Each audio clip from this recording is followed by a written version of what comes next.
कुछ स्थान होते हैं जो इंसानों द्वारा बनाए नहीं जाते, वे ब्रह्मांड की चेतना से जन्म लेते हैं।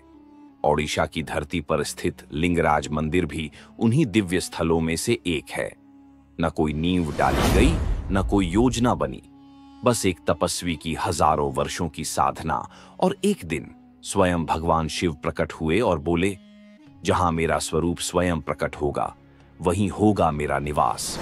और यहीं से शुरू हुई वह कथा जो आज भी समय की रेखाओं को चीरती चली आ रही है। ये सिर्फ एक पत्थरों का ढांचा नहीं, ये शिव की अग्निमय चेतना का धाम है। एक ऐसा स्थान जहां हर पत्थर, हर दीवार से गूंजता है AUM नमः शिवाय, जहां जीवन और मृत्यु के बीच की रेखा धुंधली पड़ जाती है। यहां कोई सामान्य श्रद्धालु नहीं आता। यहां वो आते हैं जो केवल दर्शन नहीं, जागरण की खोज में होते हैं, जो मोक्ष की सीमाओं को छूना चाहते हैं, जो काल के पार झांकना चाहते हैं। और क्या आप जानते हैं, आज भी यहां एक गुप्त तांत्रिक परंपरा जीवित है। रात के तीसरे पहर, जब पूरा नगर गहरी नींद में डूबा होता है, तब लिंगराज मंदिर में शुरू होती है अदृश्य साधनाओं की एक श्रृंखला। वह शक्तियां जो आम आंखें देख नहीं सकती, वो मंत्र जो सिर्फ सिद्ध योगियों के कानों तक पहुंचते हैं। ये मंदिर बोलता नहीं, पर अगर आप ध्यान से सुने तो हर दीवार कहती है, यह शिव का घर है, यहां सिर्फ सत्य जीवित है। तो सवाल यह नहीं कि आप इस मंदिर को जानते हैं या नहीं, सवाल यह है, क्या आप इसके रहस्य को सहने के लिए तैयार हैं? क्योंकि यह स्थान भक्तों के लिए नहीं, जागे हुए आत्माओं के लिए है। जो यहां आता है वह शिव का बुलावा पाकर ही आता है। अगर आपके भीतर भी कोई आवाज कहती है कि यह सिर्फ एक कहानी नहीं, एक आह्वान है, तो इस वीडियो को साझा कीजिए और कमेंट में लिखिए, मैं तैयार हूं भोलेनाथ। क्योंकि अगली कड़ी में हम आपको ले चलेंगे उस स्थान पर जहां शिव और शक्ति ने साथ बैठकर सृष्टि का अगला अध्याय रचा था। तो चलिए इस रहस्यमय यात्रा की शुरुआत करते हैं लिंगराज मंदिर से। ओडिशा की राजधानी भुवनेश्वर में स्थित यह मंदिर सिर्फ एक तीर्थ नहीं, बल्कि त्रिभुवन के अधिपति भगवान शिव का निवास स्थान है। यहां उन्हें त्रिभुवनेश्वर के नाम से पूजा जाता है। भुवनेश्वर को प्राचीन काल से ही मंदिरों का नगर कहा जाता है। इसकी धरती पर एकाम्र क्षेत्र नामक पवित्र वन था, जहां स्वयं देवताओं ने तप किया था। लिंगराज मंदिर न केवल आध्यात्मिक दृष्टि से, बल्कि स्थापत्य कला और संस्कृति के लिए भी एक जीवंत प्रमाण है, जो हजारों वर्षों से खड़ा है, साक्षी है समय और सत्य का। ऐसा कहा जाता है कि प्राचीन काल में यह स्थान इतना पवित्र था कि यहाँ 1 करोड़ शिवलिंगों की स्थापना की गई थी। इसका उल्लेख स्कंद पुराण और अवंत्य खंड जैसे धर्म ग्रंथों में भी मिलता है। ये क्षेत्र भगवान शिव का अत्यंत प्रिय स्थल माना गया है। कहते हैं कि यहाँ की धरती पर चलते ही भक्तों को शिव की उपस्थिति का आभास होता है। यही धार्मिक आस्था बाद में लिंगराज मंदिर के निर्माण की आधारशिला बनी। 10वीं शताब्दी में ओडिशा पर सोमवंशी वंश का शासन था। इस वंश के एक महान और दूरदर्शी शासक राजा यातिकेसरी ने अपनी राजधानी को पौराणिक नगरी जयपुर से स्थानांतरित कर वर्तमान भुवनेश्वर में स्थापित किया। लेकिन यह कोई साधारण राजनीतिक निर्णय नहीं था। इसके पीछे एक दिव्य प्रेरणा थी। राजा को एक स्वप्न में भगवान शिव ने दर्शन दिए और भुवनेश्वर को शिव भूमि के रूप में स्थापित करने का संकेत दिया। राजा यातिकेसरी ने न केवल राजधानी को स्थानांतरित किया, बल्कि इस स्थान को एक दिव्य सांस्कृतिक और धार्मिक केंद्र में परिवर्तित करने का बीड़ा उठाया। उन्होंने 10वीं शताब्दी के मध्य में भगवान शिव के लिए एक भव्य मंदिर निर्माण की योजना बनाई। यही लिंगराज मंदिर की शुरुआत थी। यहाँ भगवान शिव को त्रिभुवनेश्वर यानी तीनों लोकों के स्वामी के रूप में पूजा जाता है। ये मंदिर केवल एक पूजा स्थल नहीं, बल्कि एक राजसी गौरव का प्रतीक था, जो यह दर्शाता था कि यह राजधानी क्षेत्र कितना दिव्य, शक्तिशाली और संस्कारित है। लिंगराज मंदिर का निर्माण वर्षों तक चला और इसे 11वीं शताब्दी में राजा लालेंदु केसरी ने पूर्ण कराया। इस काल में मंदिर परिसर का विस्तार और अधिक भव्यता के साथ हुआ। मंदिर की मुख्य संरचना विशाल पत्थरों से निर्मित विमान, अलंकृत गर्भगृह और सुंदर जगमोहन आध्यात्मिक शक्ति और स्थापत्य कौशल का अद्भुत संगम है। मंदिर परिसर में लगभग 64 छोटे बड़े मंदिर स्थित हैं, जो देवताओं, किन्नरों, अप्सराओं और प्राचीन जीवन के विविध दृश्यों को दर्शाते हैं। इसकी स्थापत्य शैली कलिंग स्थापत्य का उत्कृष्ट उदाहरण है, जहां हर पत्थर पर अद्वितीय नक्काशी की गई है और इसका एक 180 फीट ऊंचा शिखर आकाश को छूता प्रतीत होता है। लिंगराज मंदिर की एक अद्भुत विशेषता यह भी है कि यहाँ शिव और विष्णु दोनों की उपासना होती है। भगवान शिव को हरिहर रूप में पूजा जाता है। हर यानी शिव और हरि यानी विष्णु। ये समन्वय उस युग की धार्मिक एकता का प्रतीक है, जब शैव और वैष्णव परंपराओं को जोड़ने का एक दिव्य प्रयास किया गया था।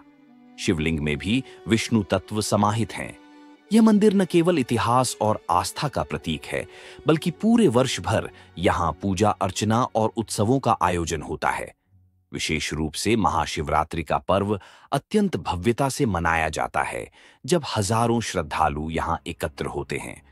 उस दिन ऐसा लगता है मानो पूरा भुवनेश्वर भगवान शिव की आराधना में मग्न हो गया हो। श्रद्धालु हर साल व्रत रखते हैं, रात भर जागरण करते हैं और चंद्रभागा मेले में स्नान कर सूर्य देव की पूजा करते हैं। इस दौरान जब भगवान लिंगराज की भव्य रथ यात्रा निकाली जाती है और उन्हें पालकी में विराजमान करके बाहर लाया जाता है, तो मंदिर का वातावरण एक दिव्य उत्सव में बदल जाता है। हर दिशा से हर हर महादेव की गूंज सुनाई देती है। इतिहास के अंधकारमय समय में जब भारत पर मुगलों का शासन छाया हुआ था, तब कई प्राचीन मंदिरों को ध्वस्त कर दिया गया, लेकिन लिंगराज मंदिर, जैसे किसी अदृश्य शक्ति ने इसकी रक्षा की हो, काफी हद तक सुरक्षित रहा। यह मंदिर दूरस्थ क्षेत्र में स्थित था और स्थानीय श्रद्धालुओं ने अपने प्राणों की आहुति देकर इसकी रक्षा की। हालांकि कुछ हिस्सों को क्षति पहुंची, लेकिन मुख्य मंदिर आज भी अखंड खड़ा है।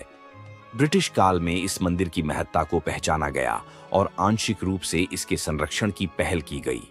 आज यह मंदिर भारतीय पुरातत्व सर्वेक्षण ASI द्वारा संरक्षित राष्ट्रीय स्मारक घोषित किया जा चुका है।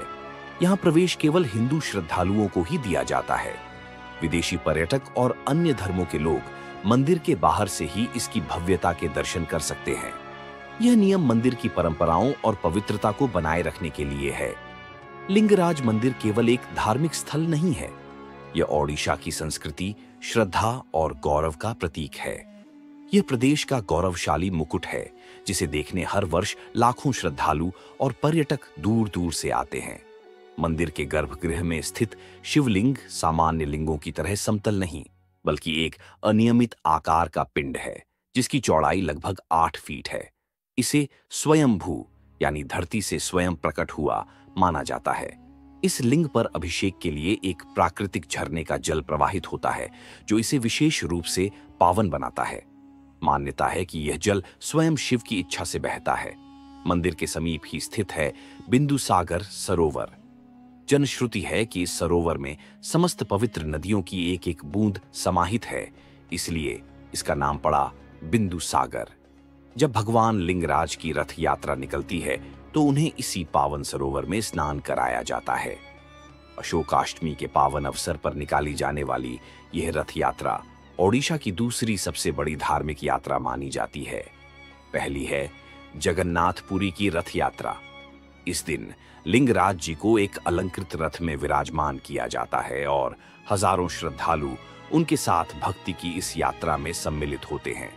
यह यात्रा शैव और वैष्णव परंपराओं के अद्भुत समन्वय का प्रतीक मानी जाती है। मंदिर में प्रवेश के लिए कुछ विशेष नियमों का पालन अनिवार्य है। गैर हिंदुओं को केवल समीप स्थित ऊंची छत से दर्शन की अनुमति दी जाती है। मंदिर परिसर में मोबाइल फोन, कैमरा, चमड़े की वस्तुएं आदि ले जाना सख्त वर्जित है, जिससे इसकी पवित्रता और सुरक्षा बनी रहे। लिंगराज मंदिर परिसर में सुरक्षा के पुख्ता इंतजाम किए गए हैं। हर कोना CCTV निगरानी में रहता है और सुरक्षा कर्मी हमेशा तैनात रहते हैं। इस मंदिर में पूजा पाठ की परंपरा सदियों से चली आ रही है और यह परंपराएं आज भी पूरी श्रद्धा और नियम से निभाई जाती हैं। यहाँ पूजा एक विशिष्ट ब्राह्मण समुदाय द्वारा की जाती है, जिन्हें पंडा कहा जाता है।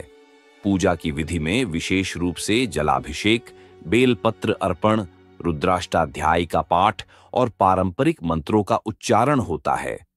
मंदिर के विशाल परिसर में 64 उपमंदिर स्थित हैं, जो विभिन्न देवी देवताओं जैसे भगवती भुवनेश्वरी, गणेश, पार्वती, कार्तिकेय और नंदी को समर्पित हैं। ये विविधता इस स्थल को एक संपूर्ण शिव सांप्रदायिक तीर्थ बनाती है। कहते हैं, एक समय माता पार्वती ने इस स्थान पर राक्षस कृतिवास का वध किया था। उसी युद्ध भूमि पर एक दिव्य वन की स्थापना हुई, जिसे एकाम्र वन कहा गया। यह वन इतना दिव्य और शक्तिशाली था कि भगवान शिव स्वयं उससे आकर्षित हो उठे और यहीं निवास करने लगे। उसी समय शिव का लिंग रूप प्रकट हुआ और इस स्थान को लिंगराज नाम मिला। यह कथा न केवल इस मंदिर को दिव्यता प्रदान करती है, बल्कि इसे एक अत्यंत प्राचीन और पवित्र तीर्थ स्थल का दर्जा भी देती है। यह मंदिर न केवल धार्मिक आस्था का केंद्र है, बल्कि ओडिशा की सांस्कृतिक आत्मा का भी प्रतीक है।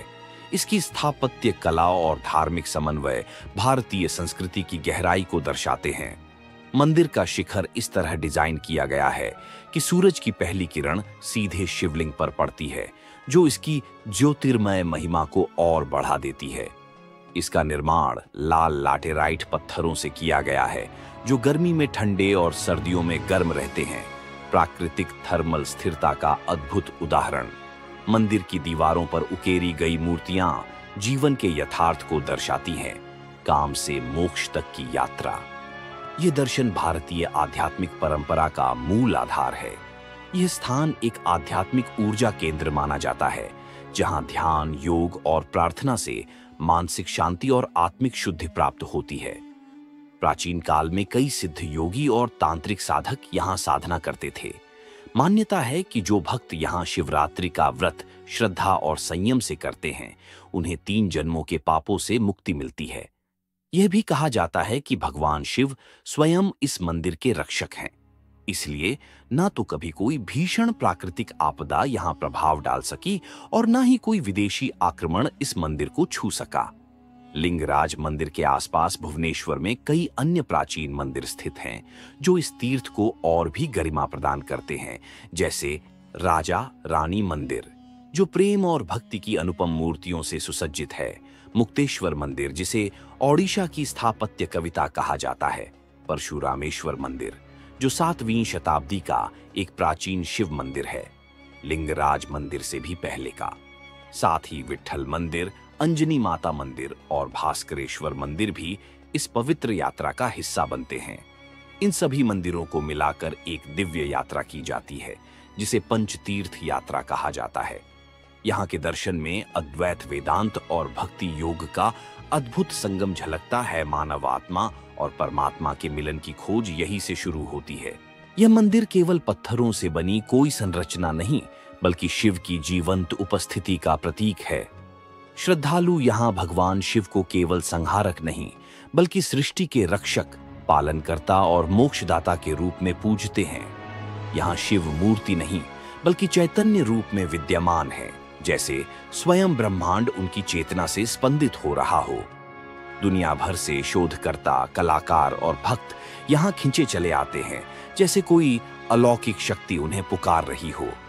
यह मंदिर अब विश्व हिंदू धरोहर की सूची में शामिल होने की ओर अग्रसर है। कई विश्वविद्यालयों में इस मंदिर पर शोध किए गए हैं, जहां इसके वास्तु, आध्यात्मिक ऊर्जा और ऐतिहासिक महत्व पर विस्तृत प्रबंध लिखे गए हैं। हर वर्ष ओडिशा सरकार यहां एक भव्य सांस्कृतिक महोत्सव का आयोजन करती है, जिसमें ओडिसी नृत्य, वीणा वादन और वेदों के मधुर संस्कृत श्लोक गूंजते हैं। उस समय मंदिर परिसर किसी स्वर्गिक लोक का आभास देता है, जैसे देवता स्वयं धरती पर उतर आए हों। रात के समय मंदिर की घंटियों की गूंज और दिव्य संगीत वातावरण को चीरते हुए आत्मा तक पहुंचते हैं। ऐसा लगता है मानो स्वर्ग से कोई संदेश आ रहा हो। स्थानीय वृद्धों की माने तो जब मंदिर सो जाता है, तब देवताओं की लीला आरंभ होती है। कई श्रद्धालु बताते हैं कि जब उनकी मनोकामना पूर्ण होती है, तो उन्हें स्वप्न में भगवान शिव के दर्शन होते हैं, जैसे वो स्वयं उन्हें आशीर्वाद देने आए हों। भुवनेश्वर, पुरी का जगन्नाथ मंदिर, कोणार्क का सूर्य मंदिर और चिल्का झील, जब इन चारों को एक साथ देखा जाए तो ये एक दिव्य चतुष्कोण तीर्थ बनाते हैं। इस चतुष्कोण का आध्यात्मिक हृदय है लिंगराज मंदिर। यह मंदिर केवल पूजा का स्थान नहीं, बल्कि जीवन के 4 पुरुषार्थ धर्म, अर्थ, काम और मोक्ष का प्रतिनिधित्व करता है। मंदिर 4 भागों में विभाजित है, जो एक साधक की आध्यात्मिक यात्रा को दर्शाते हैं। विमान और गर्भगृह, जहां स्वयंभू शिवलिंग स्थित है, यह आत्मा और परमात्मा के मिलन का पावन केंद्र है। जगमोहन, यहाँ भक्त शिव की उपस्थिति को महसूस करते हैं, यह आत्म साक्षात्कार का स्थल है। नाट्य मंडप, यहाँ नृत्य, संगीत और पूजा के माध्यम से भक्ति की अभिव्यक्ति होती है। भोग मंडप, जहाँ अर्पण और समर्पण होता है, यह त्याग की भावना का प्रतीक है। यह विभाजन इस बात को सिद्ध करता है कि मंदिर केवल वास्तु का चमत्कार नहीं, बल्कि योग, भक्ति और ध्यान का जीवंत मार्ग है। मंदिर के सामने विराजमान है विशाल नंदी, जिनकी आंखें सदा शिव पर केंद्रित रहती हैं। ऐसा माना जाता है कि यदि आप नंदी के कान में अपनी सच्ची प्रार्थना कहें, तो वह सीधा भगवान शिव तक पहुंच जाती है। नंदी को शिव का गुप्त संदेशवाहक कहा जाता है, जो भक्त और भगवान के बीच की अदृश्य कड़ी है। एक और रहस्य, दोपहर के समय मंदिर की शिखर की छाया धरती पर नहीं पड़ती। वैज्ञानिक इसे सूर्य कोण और वास्तु की अनोखी रचना मानते हैं, पर श्रद्धालु इसे शिव की अलौकिक शक्ति का प्रमाण मानते हैं। लिंगराज मंदिर पंचतत्वों पर आधारित शिवालय है। पृथ्वी, स्वयंभू शिवलिंग, जल, बिंदुसागर और जलाभिषेक अग्नि, दीप आरती और यज्ञ वायु, मंदिर परिसर में बहती शांत सूक्ष्म वायु आकाश, गर्भगृह का ऊर्ध्व दिशा में खुलापन।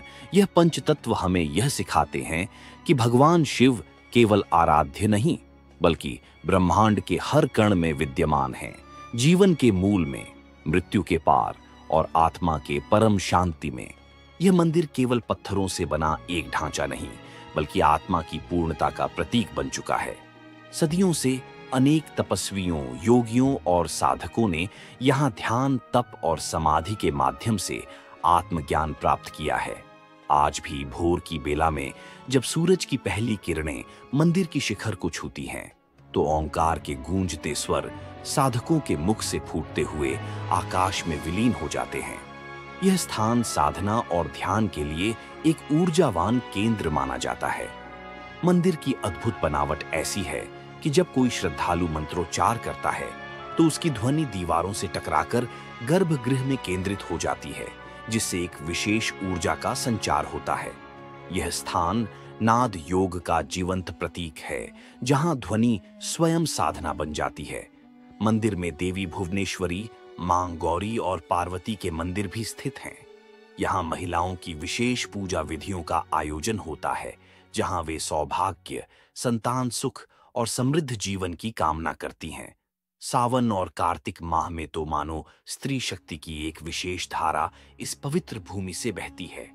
ये मंदिर न केवल आध्यात्मिक केंद्र है, बल्कि हजारों परिवारों के लिए आजीविका का साधन भी है। फूलों की माला बेचने वाले, शंख ध्वनि करने वाले, मूर्तिकार, पुजारी सभी मिलकर एक सांस्कृतिक इकोसिस्टम की रचना करते हैं, जहां धर्म और जीवन एक साथ सांस लेते हैं।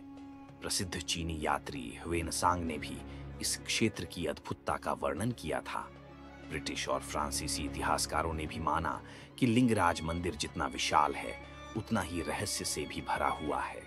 यह सिर्फ एक मंदिर नहीं, यह एक जागृत चेतना है। जो भी यहाँ आता है, वह कुछ न कुछ लेकर ही लौटता है। कभी शांति, कभी शक्ति, कभी आस्था और कभी जीवन के किसी प्रश्न का उत्तर। यहाँ पत्थर भी मंत्र बोलते हैं और पवन भी शिव का नाम जपती है। तो मित्रों, यह थी लिंगराज मंदिर की वह अद्भुत कहानी, जो केवल इतिहास नहीं, बल्कि भारत की आत्मा की एक जीवित धड़कन है।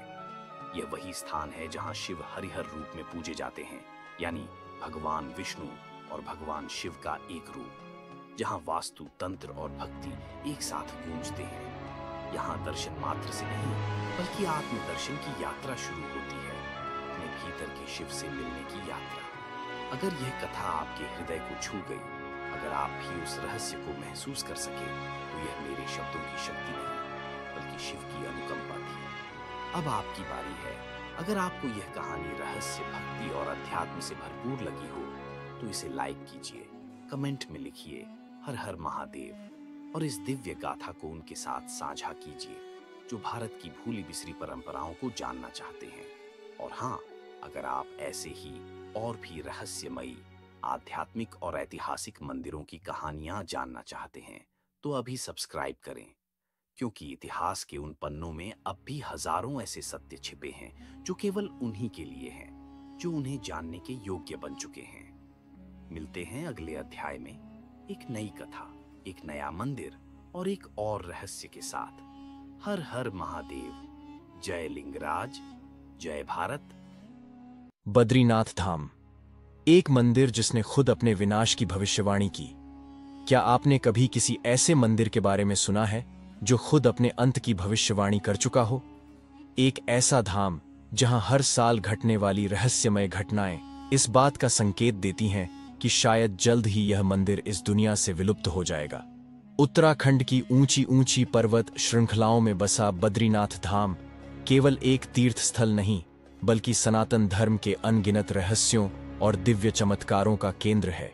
इसे दूसरा बैकुंठ कहा जाता है, लेकिन सवाल यह है कि इस धाम में ऐसा क्या है जो इसे धरती पर भगवान विष्णु का सबसे अद्भुत और रहस्यमय स्थान बनाता है।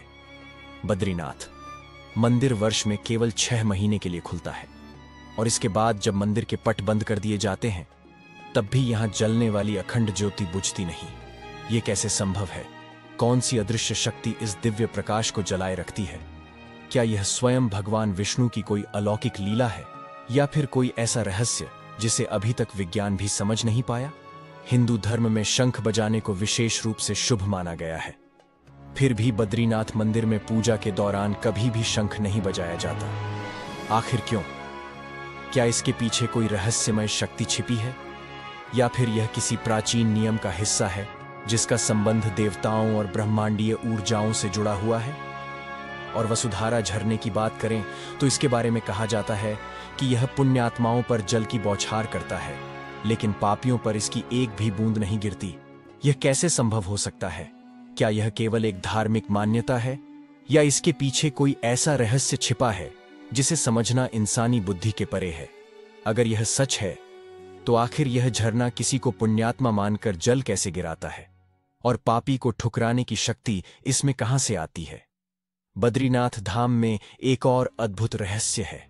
यहां का तापमान कभी भी 9 डिग्री सेल्सियस से अधिक नहीं जाता, लेकिन वहीं दूसरी ओर तप्त कुंड का पानी हमेशा 54 डिग्री सेल्सियस पर खौलता रहता है। बर्फीले मौसम के बीच उबलते पानी का रहस्य क्या है? क्या यह प्रकृति की कोई विशेष लीला है, या फिर किसी दिव्य शक्ति का प्रमाण? सबसे रहस्यमय घटना जोशीमठ में स्थित भगवान नरसिंह की मूर्ति से जुड़ी है। मान्यता है कि इस मूर्ति का हाथ हर साल पतला होता जा रहा है। यह क्यों हो रहा है? पौराणिक कथाओं के अनुसार जिस दिन यह हाथ पूरी तरह टूट जाएगा, उस दिन बद्रीनाथ धाम का अंत शुरू हो जाएगा। क्या यह केवल एक मान्यता है, या फिर भविष्य में होने वाली किसी अद्भुत घटना का संकेत? क्या यह संकेत कलयुग के अंत की ओर इशारा कर रहा है? बद्रीनाथ धाम से जुड़े इन रहस्यों को समझना केवल आस्था का विषय नहीं, बल्कि यह उन अलौकिक शक्तियों की झलक है जो इस ब्रह्मांड में विद्यमान है। क्या विज्ञान कभी इन रहस्यों को सुलझा पाएगा, या यह चमत्कारी घटनाएं युगों युगों तक इंसान की सोच से परे बनी रहेंगी? बद्रीनाथ धाम के अद्भुत रहस्य। एक अलौकिक यात्रा। क्या भीम पुल केवल एक साधारण प्राकृतिक संरचना है, या इसके निर्माण के पीछे कोई रहस्यमयी शक्ति छिपी है?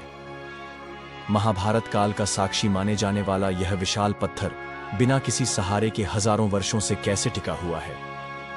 क्या यह मात्र एक संयोग है, या फिर इसमें प्राचीन वास्तु विज्ञान और देवताओं की शक्ति का कोई संकेत छुपा है? और वह दिव्य मूर्ति जिसे आदि शंकराचार्य ने नारद कुंड से प्राप्त किया था, आखिर उन्हें कैसे पता चला कि यही भगवान बद्रीनाथ की वास्तविक प्रतिमा है? क्या यह केवल आध्यात्मिक आस्था का परिणाम था, या इसके पीछे किसी दिव्य संकेत या यौगिक दृष्टि का रहस्य छुपा था? ऐसे कई रहस्य इतिहास के उन धुंधले पड़े पन्नों में छिपे हैं जिन पर समय की परतें चढ़ चुकी हैं। लेकिन सबसे बड़ा प्रश्न यह है, क्या वास्तव में बद्रीनाथ धाम एक दिन विलुप्त हो जाएगा? क्या इस दिव्य स्थल की नियति पहले से ही तय है? और क्या आपने कभी गौर किया है कि यहाँ के मुख्य पुजारी हमेशा केरल के नंबूदरी ब्राह्मण ही क्यों होते हैं? क्या इसके पीछे कोई आध्यात्मिक नियम है, या यह केवल परंपरा का हिस्सा है? बद्रीनाथ धाम केवल एक तीर्थ यात्रा नहीं, बल्कि रहस्यों और चमत्कारों से भरी एक अलौकिक यात्रा है। यह आस्था और विज्ञान के बीच का एक अनोखा संगम है, जहां हर पत्थर, हर धारा और हर कथा किसी गहरे रहस्य की ओर इशारा करती है। तो क्या आप इन रहस्यों से पर्दा हटाने के लिए तैयार हैं? चलिए इस दिव्य यात्रा की शुरुआत करते हैं और जानते हैं कि बद्रीनाथ धाम का वास्तविक रहस्य क्या है। बद्रीनाथ धाम की पौराणिक कथा विष्णु और शिव का अनोखा लीला कहते हैं। प्राचीन काल में बद्रीनाथ क्षेत्र भगवान शिव का निवास था। कैलाशपति शिव यहां माता पार्वती और अपने गणों के साथ ध्यान और तपस्या में लीन रहते थे। यह स्थान शांति और आध्यात्मिक ऊर्जा से भरा हुआ था। लेकिन फिर कुछ ऐसा हुआ जिसने इस भूमि का स्वरूप ही बदल दिया। भगवान विष्णु एक ऐसे स्थान की खोज में थे जहां वे गहरे ध्यान में लीन हो सकें। जब उन्होंने इस पवित्र स्थान को देखा तो वे इससे अत्यंत प्रभावित हुए। लेकिन समस्या यह थी कि यह स्थान पहले से ही भगवान शिव का निवास था। भगवान विष्णु अपने आराध्य से यह स्थान सीधे सीधे मांग तो नहीं सकते थे, इसलिए उन्होंने एक अद्भुत लीला रची। उन्होंने एक मासूम बालक का रूप धारण किया और जोर जोर से रोने लगे। माता पार्वती का हृदय करुणा से भर गया। उन्होंने उस बालक को अपने पास बुला लिया और प्रेम पूर्वक उसे गोद में उठा लिया। लेकिन भगवान शिव तुरंत समझ गए कि यह कोई साधारण बालक नहीं, बल्कि स्वयं भगवान विष्णु हैं। शिव जी ने माता पार्वती को समझाने की कोशिश की, लेकिन तब तक विष्णु जी अपनी लीला को आगे बढ़ा चुके थे। जैसे ही माता पार्वती बालक को गोद में लेकर मंदिर के भीतर गईं, भगवान विष्णु ने अपनी दिव्य शक्ति से दरवाजे बंद कर दिए। शिव और पार्वती को वहां से प्रस्थान करना पड़ा और तब से यह स्थान भगवान बद्रीनाथ के रूप में प्रसिद्ध हो गया। आज भी इस कथा की झलक हमें बद्रीनाथ मंदिर में देखने को मिलती है। कहा जाता है कि भगवान शिव ने इस स्थान को छोड़ा जरूर, लेकिन वे निकट ही एक स्थान पर ध्यानस्थ हो गए जिसे योग ध्यान बद्री कहा जाता है। तो क्या यह केवल एक पौराणिक कथा है या इसके पीछे कोई गूढ़ संकेत छुपा हुआ है? क्या यह दर्शाता है कि सृष्टि के संचालन में भगवान विष्णु और शिव के बीच कोई दिव्य योजना है जिसे आम मानव की बुद्धि समझ नहीं सकती? आइए इस रोमांचक यात्रा में आगे बढ़ते हैं और बद्रीनाथ धाम के अन्य रहस्यों की परतें खोलते हैं। बद्रीनाथ धाम का अलौकिक रहस्य। एक दिव्य प्रतिमा की अद्भुत गाथा। माता पार्वती के मातृत्व भाव ने उन्हें बालक को शांत करने के लिए प्रेरित किया। लेकिन तभी भगवान विष्णु ने अपनी दिव्य लीला का अगला चरण आरंभ कर दिया। जैसे ही माता पार्वती उस बालक को लेकर भीतर गईं, विष्णु ने द्वार बंद कर लिया और घोषणा की कि अब से वे इसी स्थान पर निवास करेंगे और अपने भक्तों को साक्षात दर्शन देंगे। भगवान शिव ने यह सुना तो वे मंद मंद मुस्कुराए, क्योंकि वे स्वयं केदारनाथ जाने की तैयारी में थे, जहां उन्हें कलयुग के संकटों से अपने भक्तों की रक्षा करनी थी। भगवान शिव ने प्रसन्न होकर विष्णु को आशीर्वाद दिया कि यह स्थान अब से बद्रीनाथ धाम कहलाएगा और भक्तगण यहां भगवान नारायण के रूप में उनकी आराधना करेंगे। इसी क्षण से यह धाम वैकुंठ के समान पूज्य हो गया। मान्यता है कि इस पवित्र मंदिर का निर्माण स्वयं देव शिल्पी विश्वकर्मा ने देवताओं के आग्रह पर किया था। लेकिन क्या आप जानते हैं कि इस मंदिर में स्थित भगवान विष्णु की प्रतिमा केवल एक साधारण मूर्ति नहीं, बल्कि एक दिव्य स्वयंभू प्रतिमा है? अलकनंदा से प्रकट हुई दिव्य मूर्ति। यह कहा जाता है कि भगवान बद्रीनाथ की यह प्रतिमा सामान्य पत्थर की नहीं, बल्कि शालिग्राम से बनी हुई एक अलौकिक मूर्ति है जो स्वयं प्रकट हुई थी। किंवदंती है कि जब आदि शंकराचार्य भारत में सनातन धर्म की पुनर्स्थापना कर रहे थे, तब उन्हें एक दिव्य संकेत मिला। 7वीं शताब्दी में उन्होंने अलकनंदा नदी के पवित्र जल में डुबकी लगाई और अपनी तपस्या के प्रभाव से इस अद्भुत मूर्ति को बाहर निकाला। परंतु प्रश्न यह उठता है कि आदि शंकराचार्य को कैसे पता चला कि यही वह दिव्य प्रतिमा है जिसे इस मंदिर में स्थापित किया जाना चाहिए? क्या यह केवल एक संयोग था या फिर स्वयं भगवान विष्णु ने उन्हें यह अलौकिक संदेश दिया था? इस रहस्य का उत्तर आज भी बद्रीनाथ धाम के अनसुलझे चमत्कारों में से एक बना हुआ है। एक युग तक लुप्त रही मूर्ति 6ठी शताब्दी के दौरान, जब इस पवित्र मंदिर की सुरक्षा का कोई निश्चित प्रबंध नहीं था, तब यह क्षेत्र बाहरी आक्रमणकारियों के निशाने पर था। विशेष रूप से बौद्ध और हूण आक्रांताओं के भय से पुजारियों को एक कठिन निर्णय लेना पड़ा। भगवान बद्री विशाल की दिव्य प्रतिमा को शत्रुओं से बचाने के लिए उन्होंने इसे अलकनंदा नदी की गोद में प्रवाहित कर दिया। यह एक ऐसा निर्णय था जिसकी कल्पना भी किसी ने नहीं की थी। सदियों तक यह मूर्ति लुप्त रही और कोई नहीं जानता था कि यह कहां गई। परंतु जब समय ने करवट ली तो इसे पुनः प्रकट होने का अवसर मिला। जब आदि शंकराचार्य ने अपने आध्यात्मिक ज्ञान और तपस्या से इस मूर्ति को पुनः खोज निकाला तो समस्त भक्तों के लिए यह किसी चमत्कार से कम नहीं था। यह केवल एक पत्थर की प्रतिमा नहीं थी, बल्कि स्वयं भगवान विष्णु का दिव्य स्वरूप था, जिसे देखना मात्र ही मोक्ष की ओर ले जाने वाला माना जाता है। आज भी बद्रीनाथ धाम की यह मूर्ति अपने अस्तित्व से जुड़े अनेक रहस्यों को समेटे हुए है। भक्तों का विश्वास है कि जो भी सच्चे मन से यहां आता है वह भगवान बद्री विशाल की कृपा का भागी बनता है। यही कारण है कि बद्रीनाथ केवल एक मंदिर नहीं, बल्कि एक जीवंत आध्यात्मिक शक्ति केंद्र है, जहां हर शिला, हर धारा और हर श्वास में भगवान विष्णु की दिव्य उपस्थिति का अनुभव किया जा सकता है। बद्रीनाथ धाम का रहस्य। जब आदि शंकराचार्य ने खोजी दिव्य प्रतिमा सैकड़ों वर्षों बाद जब आदि शंकराचार्य बद्रीनाथ पहुंचे तो उन्होंने इस पावन धाम की मूल प्रतिमा के बारे में जानकारी प्राप्त करनी चाहिए। जब उन्होंने वहां के पुजारियों से इस विषय में पूछा तो उन्हें बताया गया कि उनके पूर्वजों ने मूर्ति को सुरक्षित रखने के लिए नदी में प्रवाहित कर दिया था, लेकिन यह कोई नहीं जानता था कि वह दिव्य प्रतिमा किस दिशा में गई। यह सुनकर आदि शंकराचार्य गहन ध्यान में लीन हो गए। उनकी अलौकिक दृष्टि ने उन्हें मार्ग दिखाया और वे बिना किसी विलंब के अलकनंदा नदी की ओर बढ़ चले।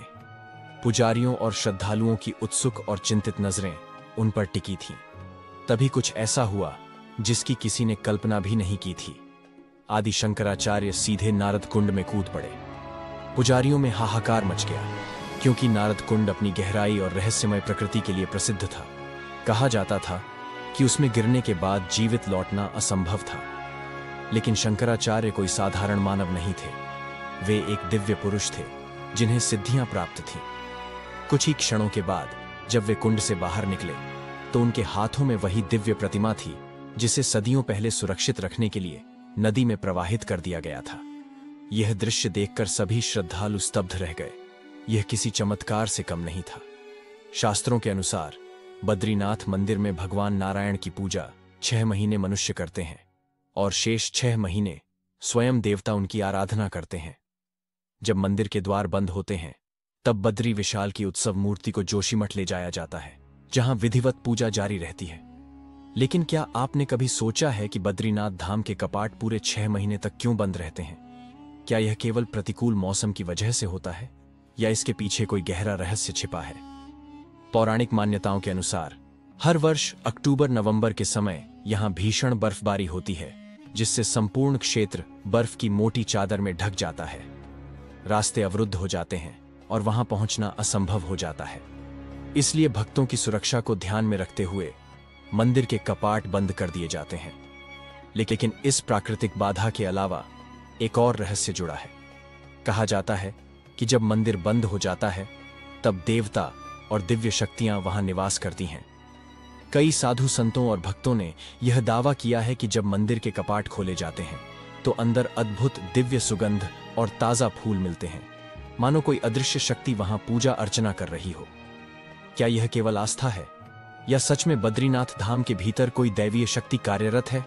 यह प्रश्न आज भी अनुत्तरित है, लेकिन यही इस स्थान का सबसे बड़ा रहस्य भी है। बद्रीनाथ धाम की अखंड ज्योति का रहस्य। बद्रीनाथ धाम, जिसे स्वयं भगवान विष्णु का दिव्य धाम कहा जाता है, अपने अद्भुत चमत्कारों और रहस्यों के कारण अनंत श्रद्धा का केंद्र बना हुआ है। हर वर्ष जब बद्रीनाथ मंदिर के कपाट बंद किए जाते हैं तो यह स्थान 6 महीनों तक निर्जन रहता है। ना कोई पुजारी, ना कोई भक्त और ना ही कोई दीप जलाने वाला। लेकिन सबसे हैरान करने वाली बात यह है कि इस दौरान मंदिर में जलने वाली अखंड ज्योति कभी बुझती नहीं। आखिर यह दिव्य ज्योति जलाए कौन रखता है? क्या यह किसी अदृश्य शक्ति का चमत्कार है या स्वयं भगवान विष्णु की लीला? दिव्य ज्योति का आध्यात्मिक रहस्य। बद्रीनाथ धाम की इस ज्योति का रहस्य न केवल श्रद्धालुओं बल्कि वैज्ञानिकों के लिए भी अनसुलझी पहेली बना हुआ है। यह ज्योति किसी बाहरी साधन जैसे तेल या बाती के बिना निरंतर 6 महीनों तक जलती रहती है। हजारों वर्षों से चली आ रही मान्यता के अनुसार यह दिव्य प्रकाश भगवान विष्णु की उपस्थिति का प्रमाण है। जब मंदिर के कपाट शीतकाल के लिए बंद होते हैं, तब भी यह ज्योति निरंतर जलती रहती है, मानो स्वयं भगवान अपने धाम में वास कर रहे हों। लोक कथाओं के अनुसार जब आदि शंकराचार्य ने बद्रीनाथ धाम की पुनः स्थापना की थी, तब उन्हें ध्यान साधना के दौरान भगवान विष्णु के साक्षात दर्शन हुए। भगवान ने उन्हें बताया कि जब तक इस धाम में आस्था बनी रहेगी, तब तक यह अखंड ज्योति स्वयं उनकी शक्ति से प्रज्वलित रहेगी। कहा जाता है कि जो भी भक्त इस ज्योति के दर्शन करता है, उसे मोक्ष की प्राप्ति होती है और उसका जीवन सभी पापों से मुक्त हो जाता है।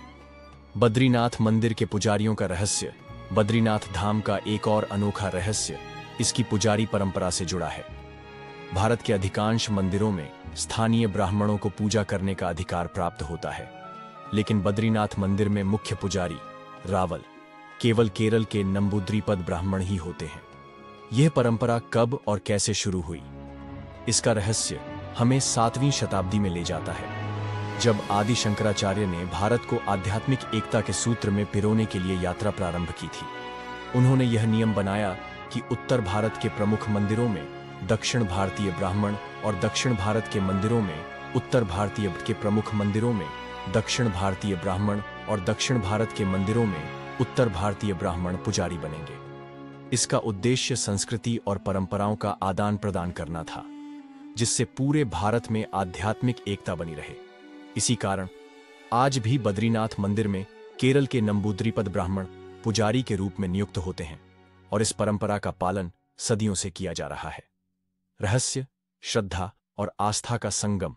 बद्रीनाथ धाम मात्र एक तीर्थ स्थल नहीं, बल्कि रहस्यों, चमत्कारों और अनंत आस्था का केंद्र है। यह स्थान हमें न केवल भगवान विष्णु की दिव्यता का एहसास कराता है, बल्कि यह भी सिखाता है कि सच्ची श्रद्धा और भक्ति ही हमें मोक्ष के मार्ग पर ले जा सकती है। जब तक इस धाम में आस्था बनी रहेगी, तब तक यहाँ की अखंड ज्योति भी जलती रहेगी, क्योंकि यह केवल एक दीपक नहीं, बल्कि स्वयं भगवान की उपस्थिति का प्रमाण है। बद्रीनाथ धाम के रहस्यमयी नियम और स्त्री वेश की अनोखी परंपरा। बद्रीनाथ धाम, जहां हर नियम और परंपरा में कोई न कोई गहरा आध्यात्मिक रहस्य छिपा होता है। इस पवित्र स्थल के मुख्य पुजारी को रावल कहा जाता है। लेकिन क्या आप जानते हैं कि रावल बनने से पहले हर ब्राह्मण को नायब रावल के रूप में प्रशिक्षित किया जाता है? यह इसलिए किया जाता है ताकि वे मंदिर की सभी प्राचीन परंपराओं, अनुष्ठानों और गूढ़ रहस्यों को भली भांति समझ सकें। इस पद का चयन बद्रीनाथ मंदिर समिति द्वारा किया जाता है और यह परंपरा सदियों से चली आ रही है। अब बद्रीनाथ मंदिर से जुड़ी एक और अद्भुत मान्यता की बात करें। यहां स्थापित श्री हरि विष्णु की मूर्ति को कोई भी साधारण व्यक्ति स्पर्श नहीं कर सकता। केवल रावल को ही इस मूर्ति को छूने की अनुमति होती है। यह नियम अटूट है और पीढ़ी दर पीढ़ी इसका कड़ाई से पालन किया जाता है। लेकिन इस मंदिर से जुड़ी सबसे रहस्यमयी और चौंकाने वाली परंपरा यह है कि यहाँ के मुख्य पुजारी को वर्ष में 2 बार स्त्री वेश धारण करना पड़ता है। यह सुनने में जितना अजीब लगता है, इसके पीछे की आध्यात्मिक मान्यता उतनी ही गहरी और रहस्यमयी है। स्त्री वेश धारण करने का रहस्य। बद्रीनाथ धाम में भगवान विष्णु अपने नर नारायण स्वरूप में विराजमान हैं। यहाँ उनकी पूजा के साथ देवव जी के विग्रहों की भी आराधना की जाती है। देवी लक्ष्मी का मंदिर मुख्य मंदिर के बाहरी भाग में स्थित है, लेकिन जब विजयदशमी के समय बद्रीनाथ धाम के कपाट बंद किए जाते हैं, तो देवी लक्ष्मी की मूर्ति को विशेष अनुष्ठान के बाद मंदिर के अंदर स्थापित कर दिया जाता है। जब वसंत पंचमी के बाद मंदिर के कपाट पुनः खोलने का शुभ मुहूर्त आता है, तो मुख्य पुजारी को स्वयं माता पार्वती का रूप धारण कर देवी लक्ष्मी को मंदिर से बाहर लाने की परंपरा निभानी होती है। हिंदू शास्त्रों के अनुसार किसी पुरुष को देवी को सीधे स्पर्श करने की अनुमति नहीं होती, इसीलिए रावल देवी लक्ष्मी की सखी के रूप में तैयार होकर इस परंपरा को निभाते हैं। यह सदियों से चली आ रही एक अनूठी परंपरा है, जो बद्रीनाथ धाम की रहस्यमयी मान्यताओं को और भी गहरा कर देती है। बद्रीनाथ के अन्य रहस्य। बद्रीनाथ धाम केवल अपने धार्मिक महत्व के लिए ही नहीं, बल्कि अपनी रहस्यमयी गाथाओं के लिए भी प्रसिद्ध है। इस पवित्र भूमि के हर कोने में कोई न कोई चमत्कार छिपा हुआ है। ऐसा ही एक स्थान है वसुधारा झरना। मान्यता है कि यह झरना केवल उन्हीं लोगों पर अपनी जलधारा गिराता है जिनका हृदय पवित्र और निश्चल होता है। कहा जाता है कि यह वही स्थान है जहां पांचों पांडवों में से सहदेव ने अपने प्राण त्यागे थे। इसके अलावा बद्रीनाथ से जुड़ी एक और मान्यता यह भी है कि यहाँ के जल में अलौकिक शक्ति है। माना जाता है कि अलकनंदा नदी के पास स्थित तप्त कुंड का पानी कभी ठंडा नहीं होता, बल्कि हमेशा गर्म रहता है।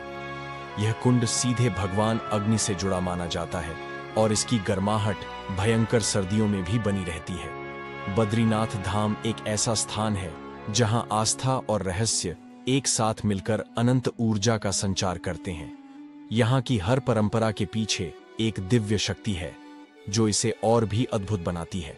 वसुधारा झरने का रहस्य, पुण्य आत्माओं की परीक्षा या वैज्ञानिक रहस्य। बद्रीनाथ धाम से लगभग 4 किलोमीटर की दूरी पर स्थित वसुधारा झरना अपनी दिव्यता और रहस्यमय मान्यताओं के कारण श्रद्धालुओं को आकर्षित करता है। यह झरना लगभग 400 फीट की ऊंचाई से गिरता है और इसकी जलधारा अत्यंत शीतल और पवित्र मानी जाती है। किंतु इसके बारे में एक रहस्यमय मान्यता प्रचलित है। इसका जल केवल पुण्य आत्माओं को ही स्पर्श करता है। महाभारत काल से जुड़ी मान्यता के अनुसार जब महाभारत युद्ध समाप्त हुआ तब पांडव स्वर्गारोहिणी यात्रा पर निकले थे। इस कठिन यात्रा के दौरान उन्होंने वसुधारा झरने के पास कुछ समय के लिए विश्राम किया था। यह भी कहा जाता है कि इस स्थान पर सहदेव ने अपने प्राण त्याग दिए थे। झरने के जल को लेकर मान्यता है कि यदि कोई व्यक्ति पवित्र हृदय वाला और निष्कलंक आत्मा है तो यह जल उसके शरीर को स्पर्श करता है, अन्यथा इसकी एक भी बूंद उसके ऊपर नहीं गिरती।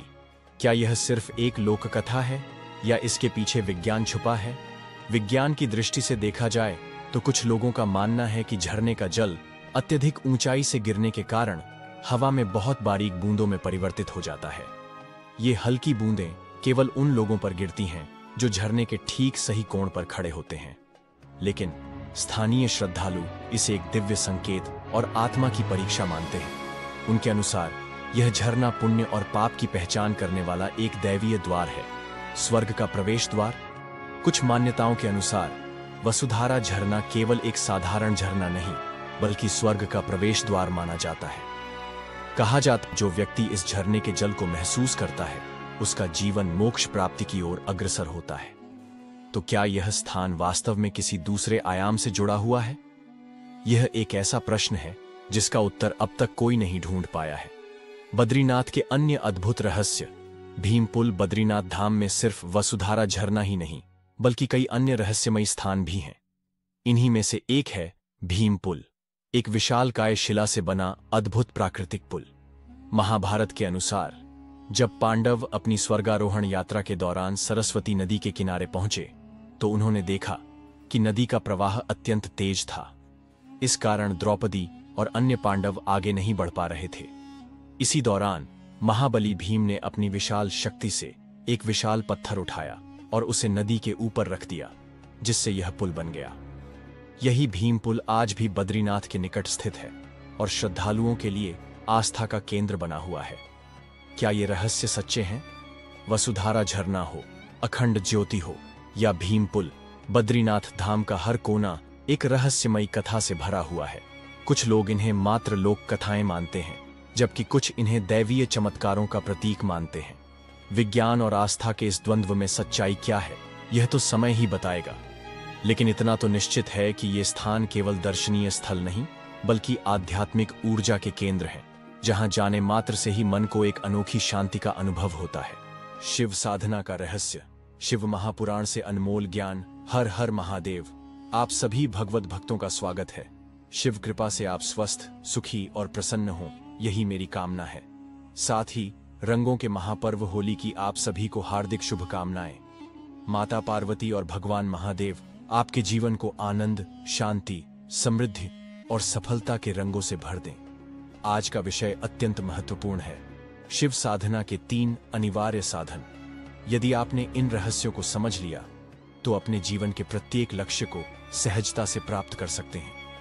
यह ज्ञान शिव महापुराण के विदेश्वर संहिता के 3 और 4 अध्याय में मिलता है, जहां सूतजी मुनियों को एक गूढ़ कथा सुनाते हैं।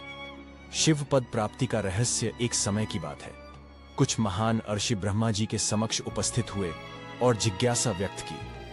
हे भगवान, सर्वोच्च साध्य, उच्चतम प्राप्ति क्या है? उसका साधन क्या है? और साधक कौन होता है? ब्रह्मा जी ने उत्तर दिया, शिव पद की प्राप्ति ही परम साध्य है, उनकी सेवा ही साधन है। और जो शिव कृपा से नित्य नैमित्तिक कर्मों के फल की आसक्ति से मुक्त हो जाता है, वही सच्चा साधक है। ब्रह्मा जी ने आगे कहा कि जब कोई अपने समस्त कर्मों को वेदोक्त विधि से करके भगवान शिव के चरणों में समर्पित कर देता है, तब वह परमेश्वर पद को प्राप्त करता है। यही मोक्ष प्राप्ति का मार्ग है, जिसमें सालोक्य, सामीप्य, सारूप्य और सायुज्य जैसी मुक्तियां प्राप्त होती हैं। शिव साधना के 3 महत्वपूर्ण साधन। शिव महापुराण में शिव साधना के 3 मुख्य साधनों का उल्लेख मिलता है। श्रद्धा, अटल विश्वास। जब तक किसी साधक में भगवान शिव के प्रति अटूट श्रद्धा नहीं होगी, तब तक वह साधना के मार्ग पर आगे नहीं बढ़ सकता। शिव सेवा, निस्वार्थ समर्पण। शिव की आराधना केवल बाहरी क्रियाओं से नहीं, बल्कि आत्मा की गहराइयों से होनी चाहिए। शिव प्रसाद, कृपा की अनुभूति। जब साधक अपनी इच्छाओं और फल की लालसा से मुक्त होकर केवल शिव को समर्पित हो जाता है, तब उसे शिव कृपा प्राप्त होती है। शिव पद प्राप्ति का अंतिम लक्ष्य मुनियों को संबोधित करते हुए ब्रह्मा जी ने यह भी बताया कि सच्ची साधना वही है जो हमें भगवान शिव के चरणों तक पहुंचाए। जो साधक अपने जीवन को शिवमय बना लेता है, वही वास्तव में मोक्ष का अधिकारी होता है।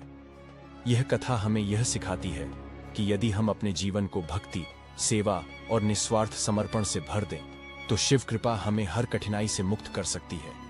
यही शिव साधना का सार है, जहां साधक और शिव में कोई भेद नहीं रहता। हर हर महादेव। भक्ति और साधना का परम मार्ग सेवा ही साधना है। किसी भी प्रकार से, किसी भी माध्यम से यदि हम ईश्वर की सेवा कर रहे हैं, तो वही हमारा साधन बन जाता है।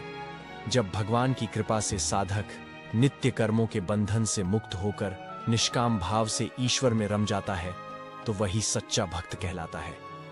वेदोक्त कर्मों का पालन कर उनके महान फलों को भगवान शिव के चरणों में अर्पित कर देना ही परमेश्वर की प्राप्ति का मार्ग है।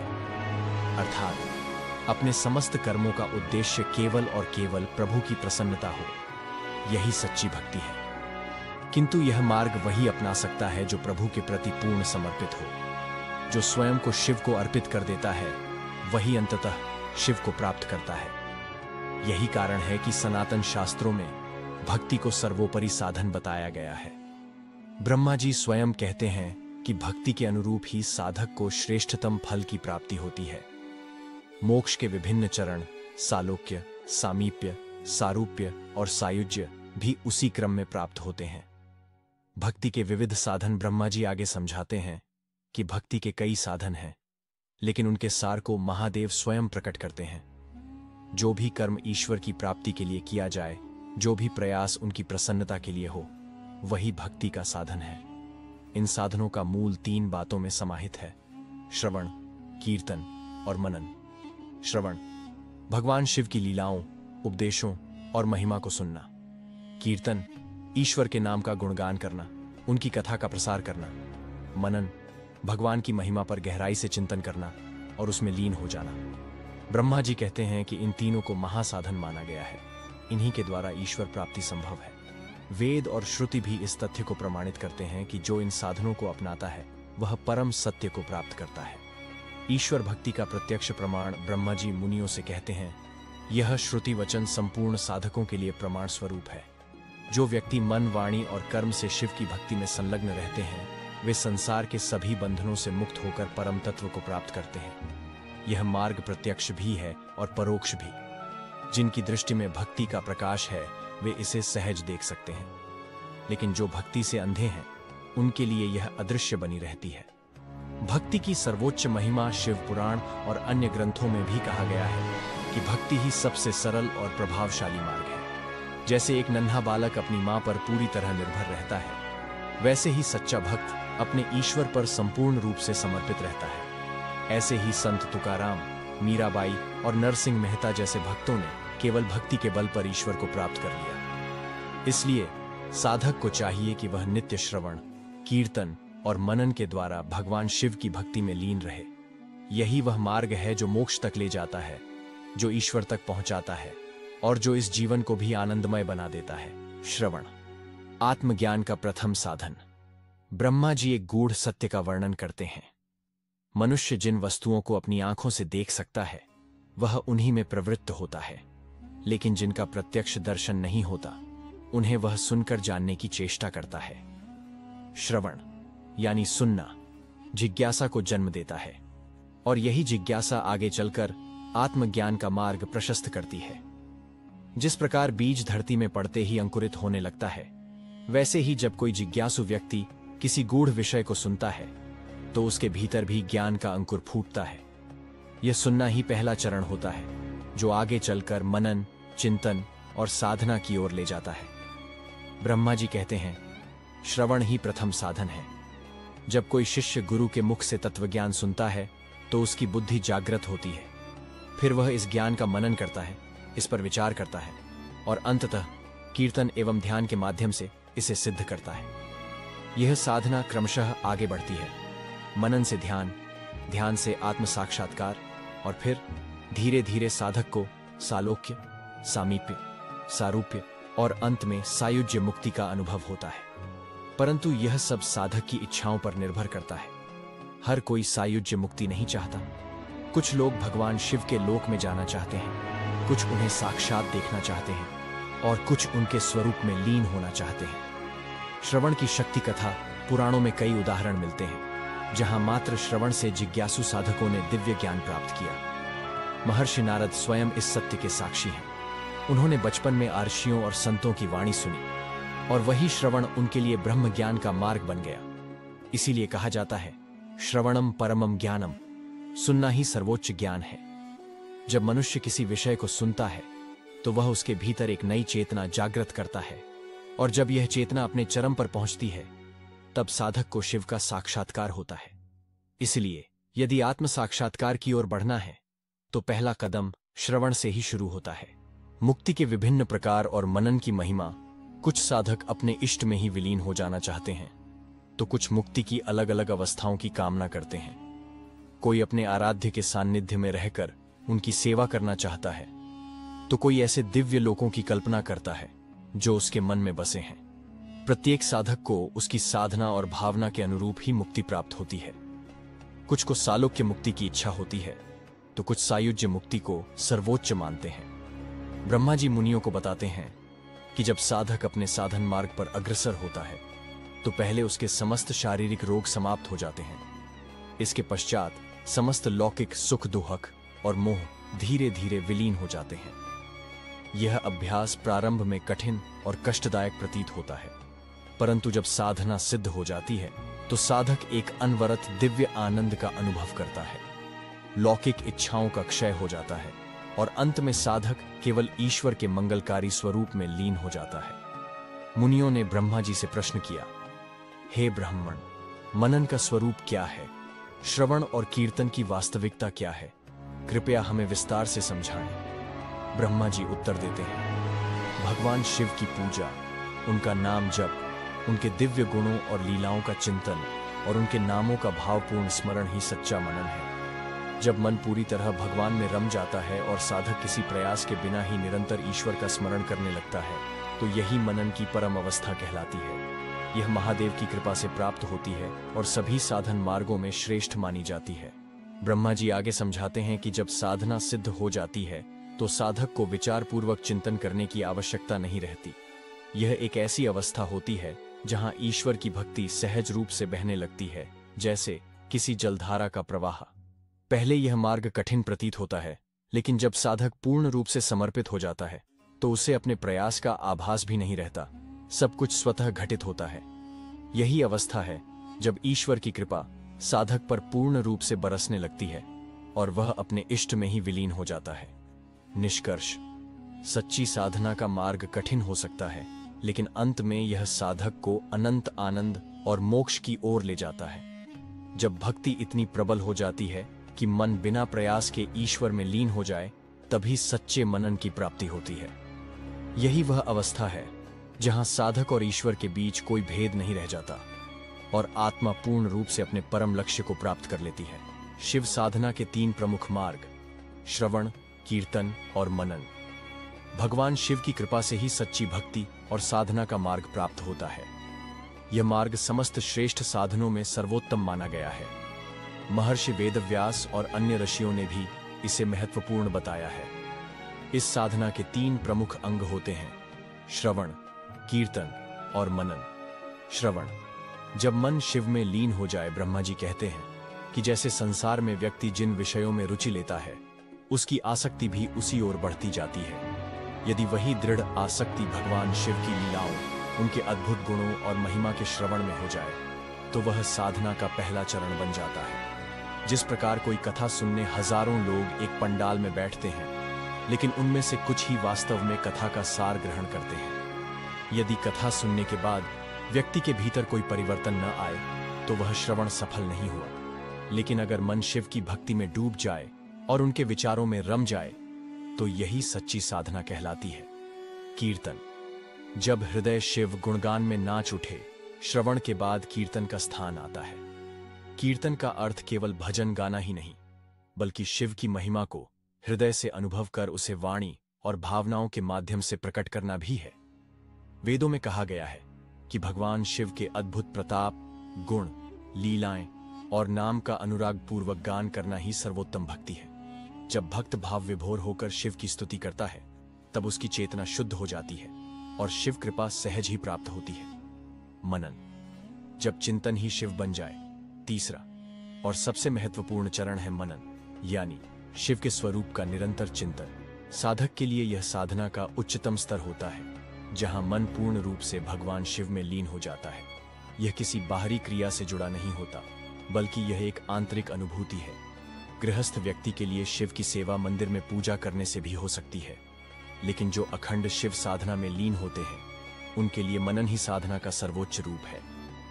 साधना की पूर्णता, भगवान शिव की प्राप्ति केवल बाहरी आडंबरों से संभव नहीं होती, बल्कि जब कोई साधक पूरी निष्ठा और प्रेम से उनके गुणों का श्रवण करता है, हृदय से कीर्तन करता है और मन में उनके स्वरूप का मनन करता है, तब वह सच्चे अर्थों में शिव की शरण में आ जाता है। यही वह साधना है जिससे व्यक्ति शिव तत्व को अपने भीतर जागृत कर सकता है।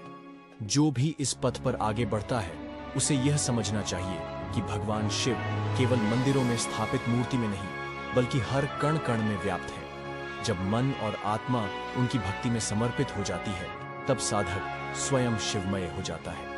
यही सच्ची शिव भक्ति है। तो जब कोई सिद्धि प्राप्त करता है, तब उसके लिए कुछ भी करने की आवश्यकता नहीं रह जाती। सारी क्रियाएं स्वाभाविक रूप से घटित होती हैं। यदि आप महादेव को अपना इष्ट मानते हैं, तो 3 विशेष साधन हैं जिन पर आपको विशेष रूप से ध्यान केंद्रित करना चाहिए। इन साधनों को अपनाकर आप अपनी साधना को और भी प्रभावशाली बना सकते हैं। आज का यह वीडियो यहीं समाप्त करते हैं। आशा करता हूं कि आपको दी गई यह जानकारी रोचक और उपयोगी लगी होगी। यदि आपको यह वीडियो पसंद आया हो, तो इसे लाइक करें और अपने मित्रों व परिवारजनों के साथ साझा करें। अगर आप इस चैनल पर पहली बार आए हैं, तो कृपया इसे सब्सक्राइब करें और बेल आइकन दबाएं, ताकि आपको आने वाले वीडियो की सूचनाएं समय पर मिलती रहे। हमारे सनातन धर्म में कहा गया है कि भक्त की पुकार महादेव तक स्वयं पहुंचती है। जब आप श्रद्धा और भक्ति से उनका स्मरण करते हैं, तो उनका आशीर्वाद स्वतः ही आपके जीवन में उतरने लगता है।